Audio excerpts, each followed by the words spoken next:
What's up, Milk the Man? Week 8. There were a lot of close games. Normally, my eyes are on my own team. But this week, there was something in the air. All right, boys, let's start with Wreakin' Havoc versus Swear to Drunk. Wreakin' Havoc, 89. Swear to Drunk, 157. Wreakin' Havoc was not fun to watch. His running back scored nothing. Wide receiver scored next to nothing. You just got demolished. It seems like you have the potential to score very low. Swear to Drunk has some great potential here. You should be proud of your team. Better Call Hall versus Somebody Save Me. 140 Better Call Hall, 126 Somebody Save Me. For all the crap I've given Better Call Hall, I think he has had a pretty solid season. So Somebody Save Me, there are things that you could have done, but you would have had to be like perfect. I think you'll pick yourself up at 3 and 5. I think you just got to figure yourself out here. You had a wide receiver who scored nothing. Zombie Ate My Neighbors versus White Boys. Zombies at 146, White Boys at 142.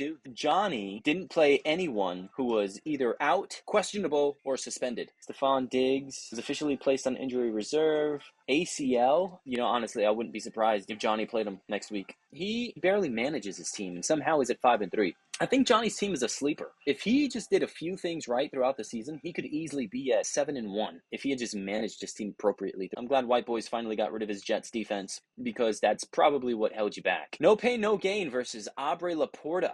No Pain at 148, Aubrey at 135. If there could be a most valuable player this year so far, it would be Lamar Jackson. Keeping Bruce's team afloat. Lamar Jackson dealing with back and knee injuries. Wow, Jalen Hurts with 37 points, and yet wasn't enough for Aubrey to take the W. CDs versus Afternoon Delight. CDs at 167, Afternoon Delight at 160. This was the game of the week. Up until the last moment, Danny literally had a shot. He needed just 20 points from Elite Neighbors, and he has done that in the past. And I just want to say this, Danny at 2 and 6 is the worst team in the league, and yet he has scored 1,075 points this season, and his opponents have scored 1,080. That's the way that it's going for him. He can't catch a break. You are the most unfortunate team in the league right now. Anybody who plays you, I think, will be very happy with the results. Jeffy Boys versus Ante Up. My team is just looking real solid right now. Usually Ante Up's team does look pretty solid. His team faltered this week. This is still a very close league.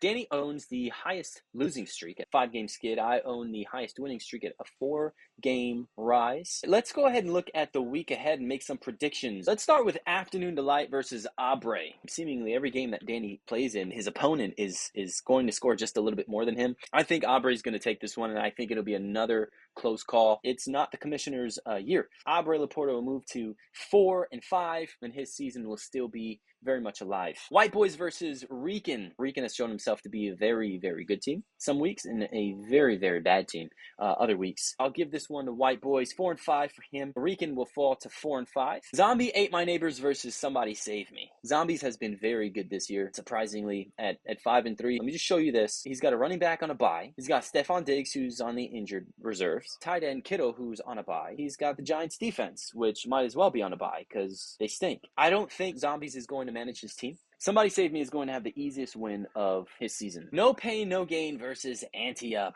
I'm going to give this one to Ante Up just because I do think that he is one of the better teams in this league. I think that Ante Up's ceiling is much higher than No Pain, No Gain. I'll say 6 and 3 for Ante Up, 5 and 4 for No Pain. CDs versus Swear to Drunk. I think this game will go neck and neck. I think CDs will just take this one. He'll be at 5 and 4. Swear to Drunk will be at 4 and 5. Jeffy Boys versus Better Call Hall. If I were just a fan spectating, I would want Better Call Hall to win. Better Call Hall has a feel-good story. Like, his team really, really did impress at the beginning of the season. And then they faltered and looked like a terrible team. Probably the worst team. And then, all of a sudden, out of nowhere, they are the number 1 team. Better Call Hall, I'm going to say that you're going to take this one. You'll be at 6 and 3. Jeffy Boys will fall to 5 and 4. Enjoy the games, fellas.